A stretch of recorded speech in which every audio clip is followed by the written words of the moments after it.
end of March, the White House task force, coronavirus task force, was still talking about 1.5 to 2.2 million deaths, okay? Their best case scenario with quote-unquote mitigation efforts was 100 to 240,000 deaths in the United States, which is breathtaking. For New York, there are a number of models that were put out that we are following. The most frightening was Columbia University that said we could have 136,000 people in New York City only who would be hospitalized, not infected. We had the McKinsey model, which suggested 110,000 people could be hospitalized statewide. We had a second scenario from McKinsey, which is 55,000 people hospitalized. And then the Gates Foundation, thank you very much, funded the IHME study, which said a high point of 73,000 statewide.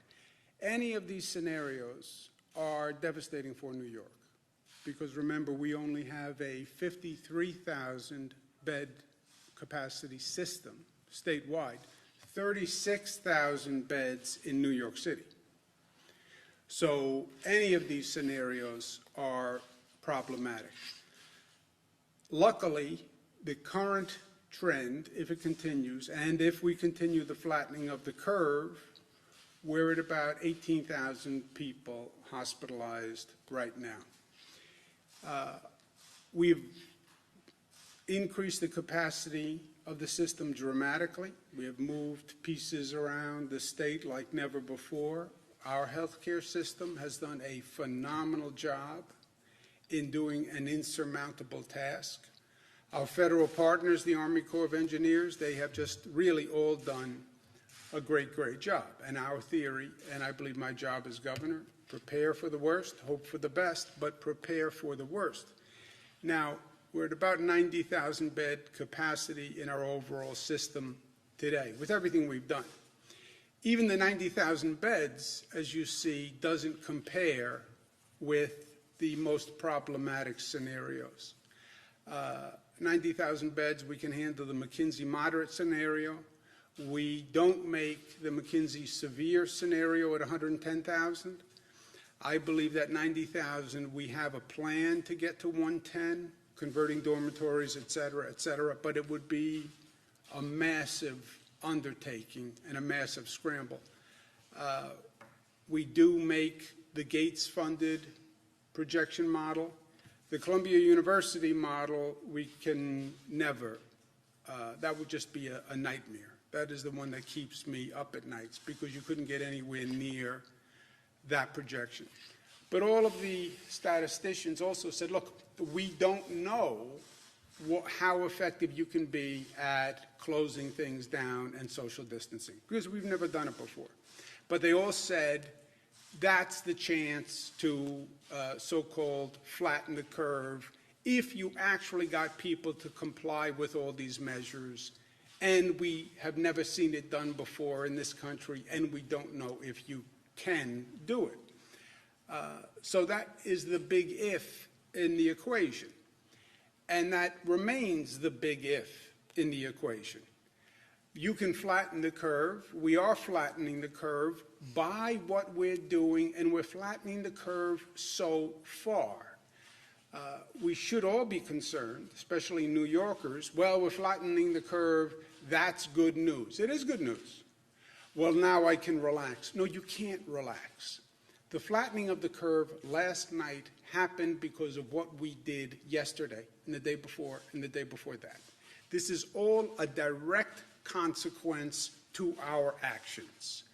If we stop acting the way we're acting, you will see those numbers go up.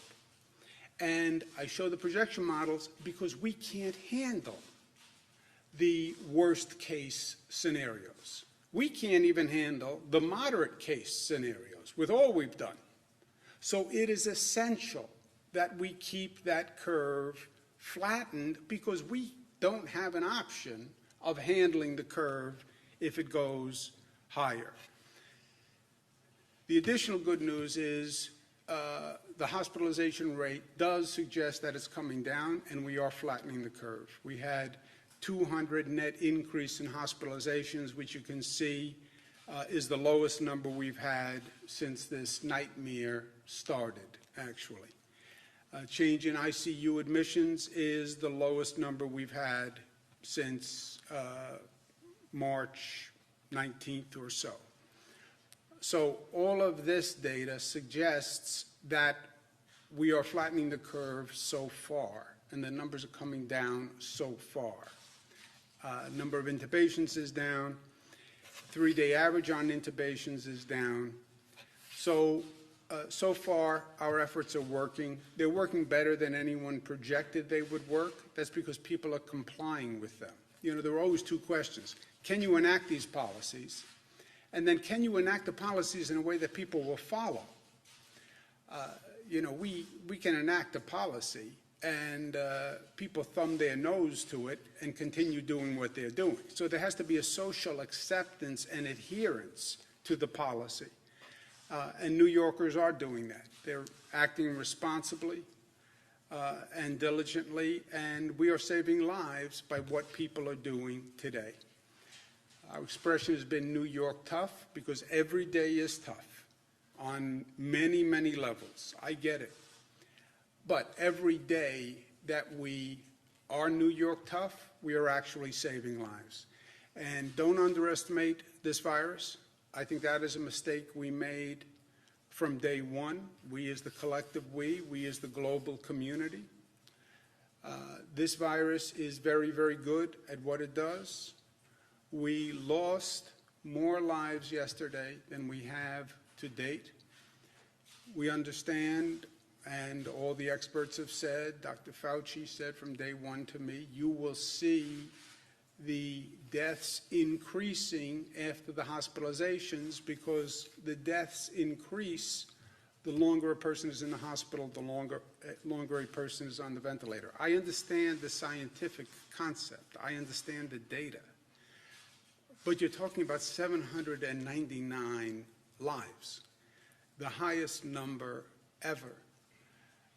It's gotten to the point, frankly, that we're going to bring in additional funeral directors to deal with the number of people who have passed. If you ever told me that as governor I would have to take these actions, I couldn't even contemplate where we are now. And to put all of this in perspective, I lived through 9/11. 9/11 was supposed to be the darkest day in New York for a generation. We've done everything we can since 9/11 to make sure 9/11 didn't happen again. We lose 2,753 lives on 9/11. We've lost over 7,000 lives to this crisis. That is so shocking and painful and breathtaking. I don't even have the words for it. 9/11 was so devastating, so tragic, and then in many ways we lose so many more New Yorkers to this silent killer. There was no explosion. But it was a silent explosion that just ripples through society with the same randomness, the same evil that we saw on 9/11. What do? We move forward and we do the work that we need to do. We're going to start an effort called New York Loves, which is going to be a coordination of all the charities and not-for-profits and foundations and people who want to help.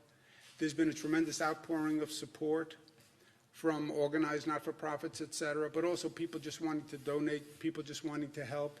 The best effort is if we can coordinate all those resources to make sure there's not duplication and we're actually addressing the right need.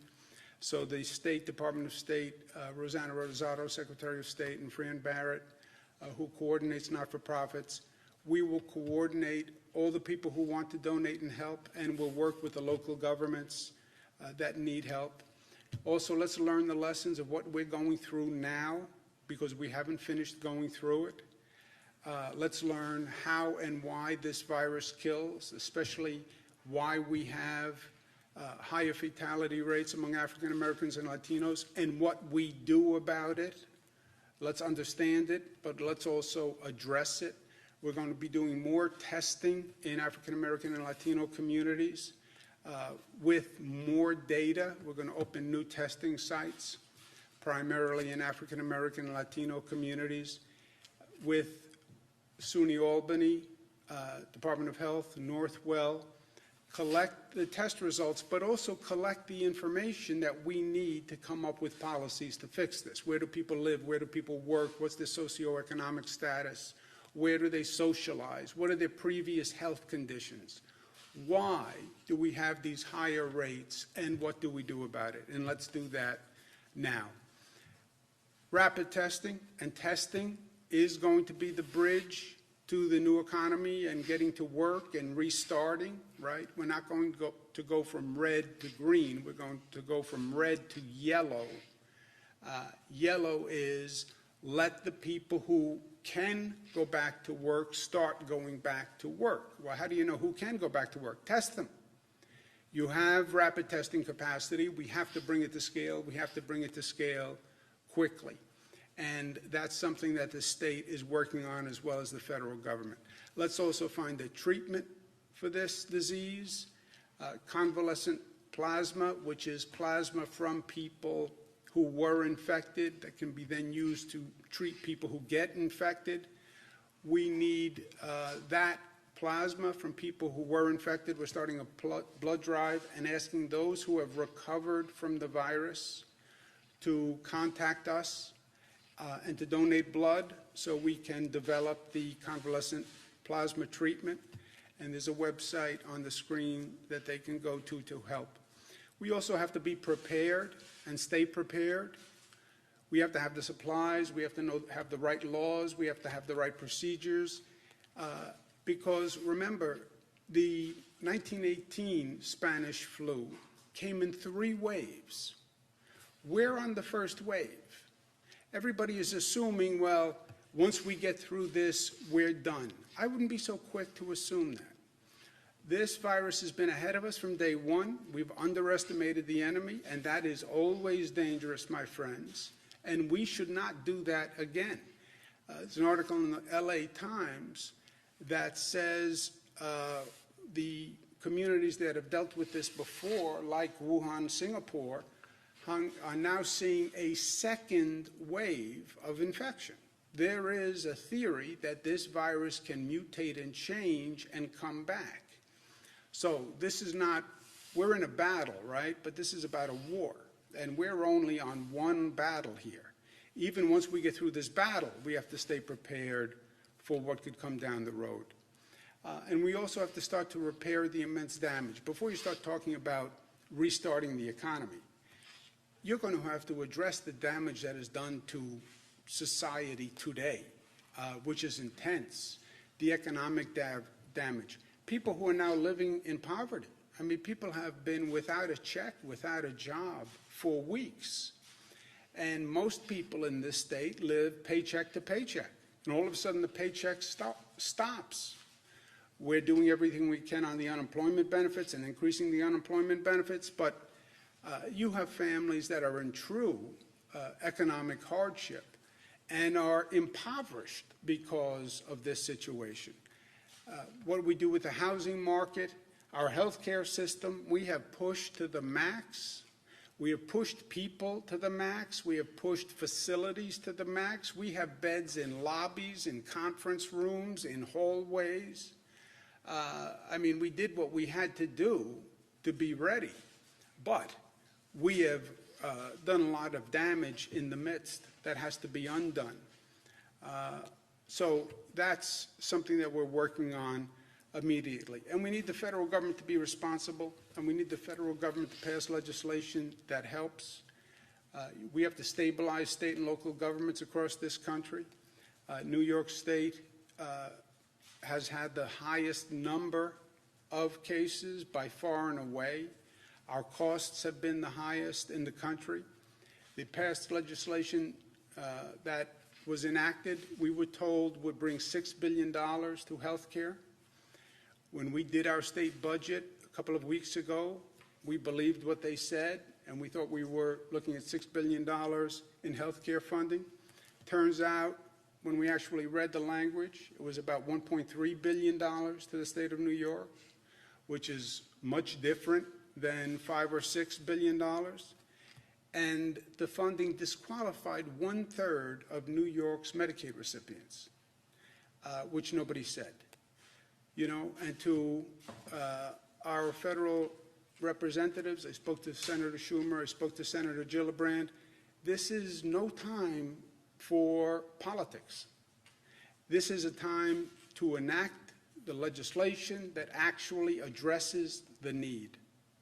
And I was in Washington for 8 years. I get how the political process works in Washington, not here and not now, my friends. We also have a significant mental health issue that comes with what we've done, the isolation, the disorientation. It's a growing problem. We have a growing problem with the number of domestic violence cases. If you need help during this highly stressful period, and I suspect more people need help than acknowledge that they need help, we have a support hotline. We have thousands of people who have volunteered to help, and people should reach out and ask for it. We have to stay ahead of this virus. We're watching Rockland, Nassau, and Suffolk. The numbers have come down in New York City. But you look at the concentric circles around New York City, the natural spread, the natural concentric circles are towards the suburban communities, Westchester, Rockland, Nassau, Suffolk. Westchester, we've had problems already. One of the first hotspots in the nation was New Rochelle in Westchester. Now we're seeing numbers creep up in Rockland, Nassau and Suffolk. The numbers are creeping up, so we're watching those areas next. We sent additional equipment last night. And the overall point is, look, you stay at home and you save a life, period. Stay at home and you save a life. And I know New Yorkers, I'm born and bred. The instinct is, well, this is good news, now I can relax, because by the way, I've been dying to relax and get out of the house and end this Groundhog Day reality. Yeah, you're not out of the woods. And now is not the time to misunderstand what's happening. We have done great things, and we have saved lives because we have followed these policies. The moment you stop following the policies, you will go right back and see that number shoot through the roof. And we are not prepared to handle the highest numbers in those projection models. Whatever we do, you can't take a 50,000 bed system and get it to 136,000 beds. It's an impossibility. And I'm a person who never says no and believes New York can do anything if we try. I'm telling you, we have to keep that curve flat. Today we can say that we have lost many of our brothers and sisters, but we haven't lost anyone because they didn't get the right and best health care that they could. The way I sleep at night is I believe that we didn't lose anyone that we could have saved. And that is the only solace when I look at these numbers and look at this pain that's been created. That has to be true. And that has to continue. And that is a function of what each and every one of us does. So, New York tough? Yes, we're tough. But tough means we're smart, we're disciplined, we're unified, and we're loving. And if you don't want to stay home for yourself, stay home for someone you love, right? That's what the stay-at-home campaign is all about. You want to have reckless disregard for your life? It's not about your life. It's about the healthcare worker who will have to treat you in the emergency room. It's about the vulnerable person who you infect, who you could kill by your actions. Sometimes it's not about you, right? It's not about me, it's about we, and that's where we are. Questions? Do we need nursing homes just for COVID patients? I'm sorry? Do we need nursing homes just for COVID patients? No, I don't think we have. We're not planning nursing homes for COVID patients. Governor, millions of people are applying for unemployment nationwide and hundreds of thousands here in New York. We've gotten consistent reports that they can't get through to operators at the New York State Department of Labor. This has been going on for weeks. What sort of assurances can you offer residents that they can get these benefits, particularly in times of economic hardship? Yeah, look, the technology at the Department of Labor, the system just crashed because of the volume, right? It's one of those unanticipated consequences of a situation like this. And again, Jesse, nobody's been here before. We'll learn for the next time, but yeah, you have a government shuts down the private sector economy. You have millions out of work. The next shoe to drop is going to be millions of people call in for unemployment benefits, crashing the system that handles the unemployment benefits, because you've had a 100-fold increase, which is what has happened. We have 1,000 people who are now working on just personnel for that incoming system. Think about that, 1,000 people who are working on processing applications for unemployment benefits. That was like the number we used to get of applicants. Now we have 1,000 people processing applications. We're working with Google to come up with an online mechanism that bypasses any phone certification. The phone certification was important because you want to make sure that people who are applying are also qualified. So we're doing everything we can. The good news is, whenever you sign up, your benefits are going to be retroactive. You will not have received the check. I get that, and that's causing anxiety. But it's not like you're not going to get the same benefit because you didn't get through on Monday and you didn't get through until Thursday. Melissa's been working on the system. You want to give an update? Sure. So just to give everybody a little bit of context, these numbers will come out later today, but last week there were 350,000 unemployment claims in New York. Going back to March 9th, we're at 810,000 unemployment claims. So far, 600,000 of those claims have been successfully processed, so you've got over 200,000 that are still in partial status. What happens is you go online, you fill out the application. If you fill out the application in full, you're done. If you leave any of the fields blank, what's been happening is they tell you call the system. So you call the system to follow up. That's what then caused the crash in volume, and then the system goes down. As the governor said, we've been working with Google. Today, between 5 and 7 p.m., the system is going to go down to reboot.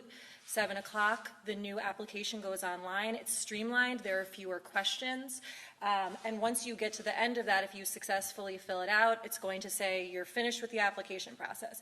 If there's any information that's left blank, it's going to say, don't call us. We will call you within 72 hours. And DOL, as the governor said, now has 1,000 people on the phone lines. They're going to be reaching out directly to the people so that people don't have to go through this infuriating process of calling and getting busy signals and thereby collapsing the system. So hopefully starting today after 7 o'clock, the system will be much better streamlined. But as the governor said, it's a volume issue that we've never experienced. Last night you acted to freeze the pay of state workers. Can you talk about why you decided to do that, and also where do you derive that power to essentially break the union contract? Yeah, I'll ask Rob Mahika to speak about the financial stress that the state is under. But look, so many of these things we've never seen before.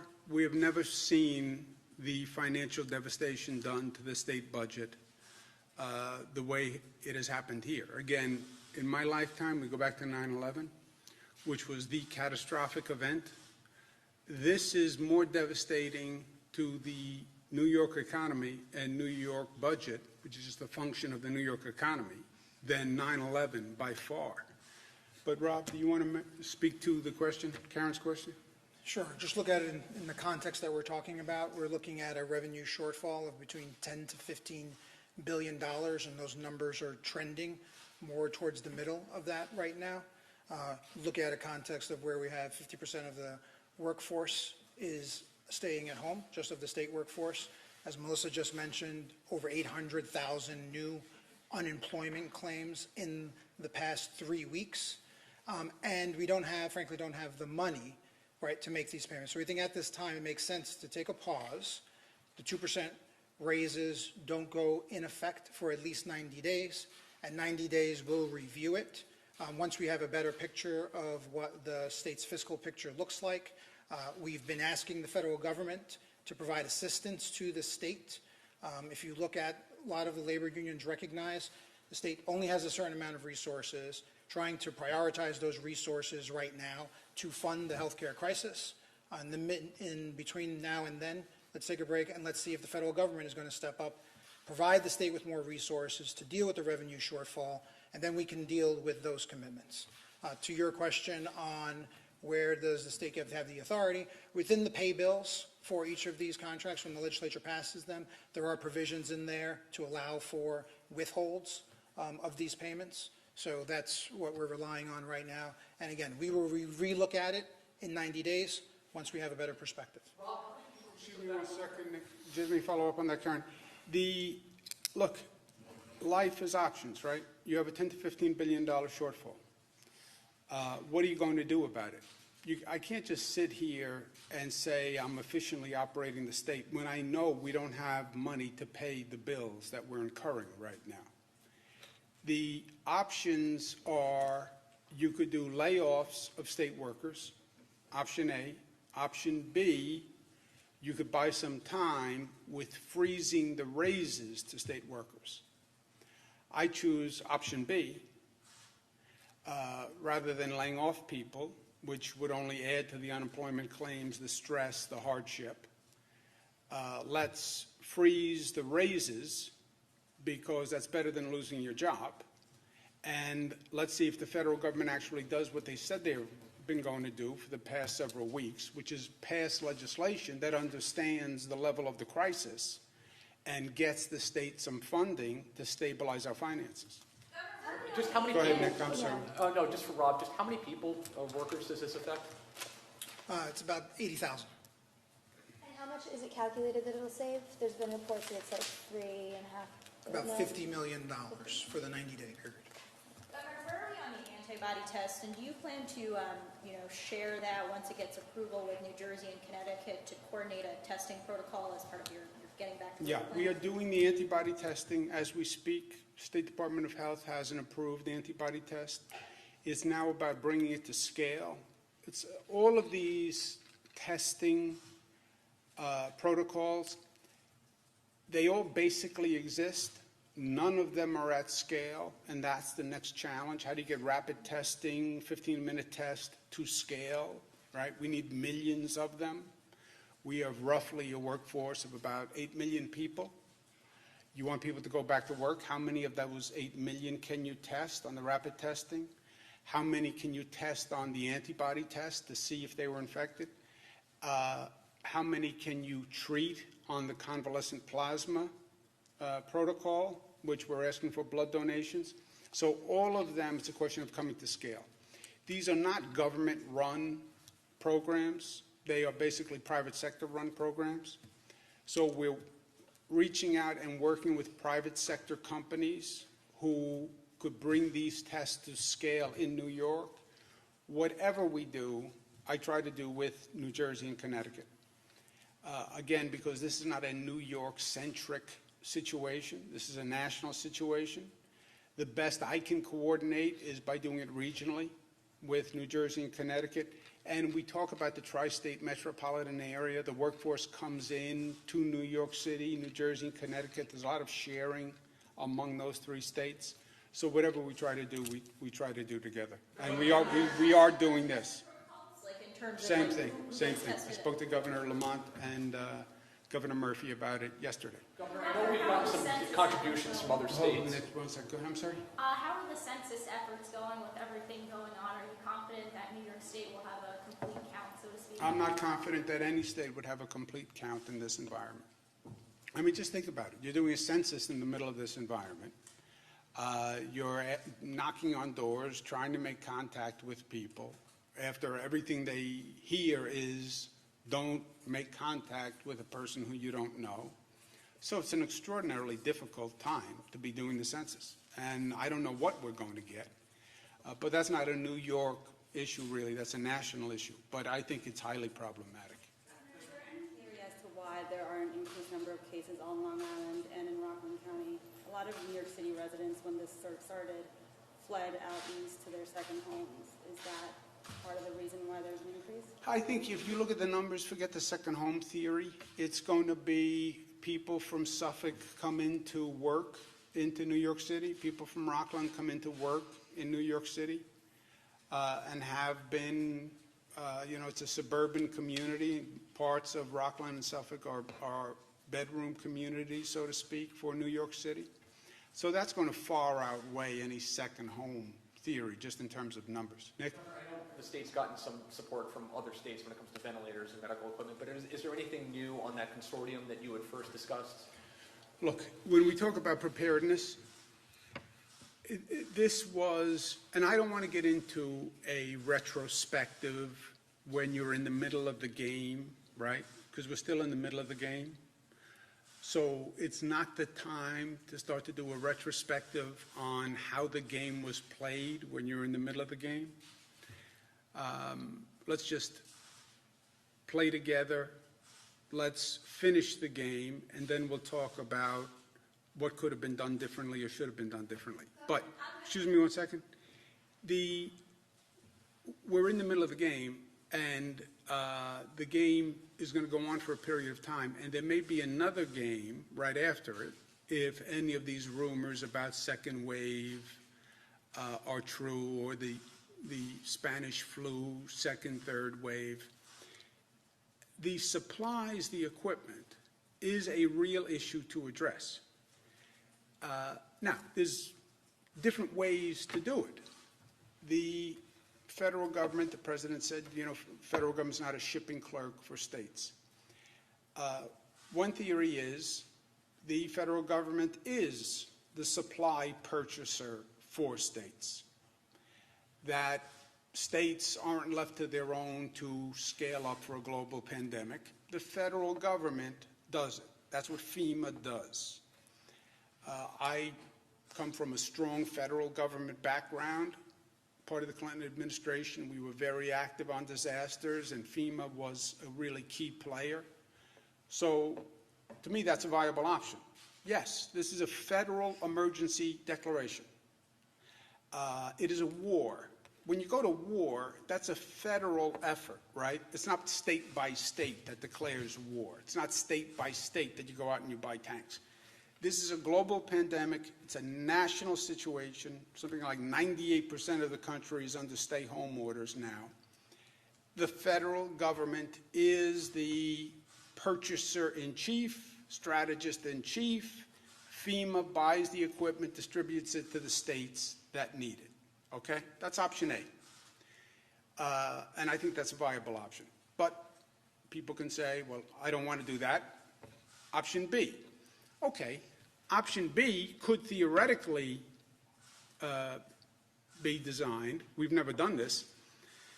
If you're saying the states have to be responsible for their own stockpile and their own purchasing of pharmaceuticals and medical equipment for a global pandemic, then the states have to do it in a way where they're not competing with each other. I mean, this was just crazy that I'm bidding on a machine that Illinois is bidding on, and California is bidding on, and Florida is bidding on. And we're all bidding up each other.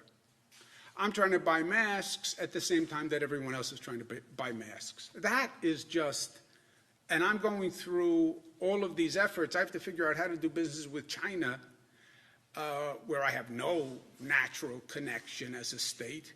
And every state has to scramble to find business connections with China. I mean, it was crazy. That can't happen again. If the federal government doesn't do it, then the states, as a consortium, I would suggest do it. And let the states create a national consortium of states to do the purchasing in lieu of the federal government, and then that consortium could work with each individual state for an allocation for that state or a purchasing agreement for that state. I'm part of something called the National Governors Association, which is an association of all the governors.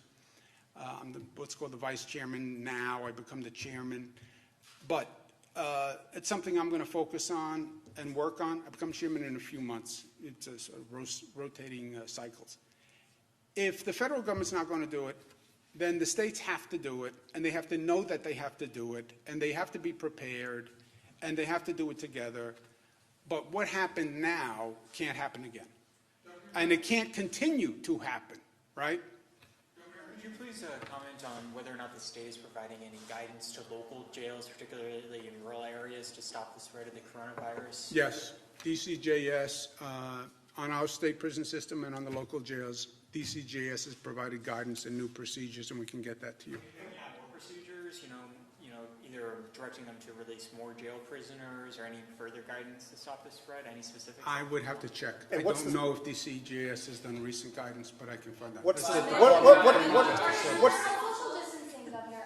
Mayor de Blasio said that we might see some of these restrictions relaxed by May at some point, but you keep comparing this to 9/11. You say it's taken a catastrophic hit to our state budget, also the death toll. Can you talk a little bit about that? I'm not going to guess when the data will say we should change our practices. It's a guess. Oh, well, maybe by Easter, maybe by May, maybe by June. Broadway thinks June. And by the way, Broadway is a very important part of our economy. I get it. There's a lot of jobs. It's a big economic engine. But how can you say that? How can you, who can look forward and say, this is where we're going to be in 3 to 4 weeks? You saw the projection models by the expert companies, which frankly were all off thus far.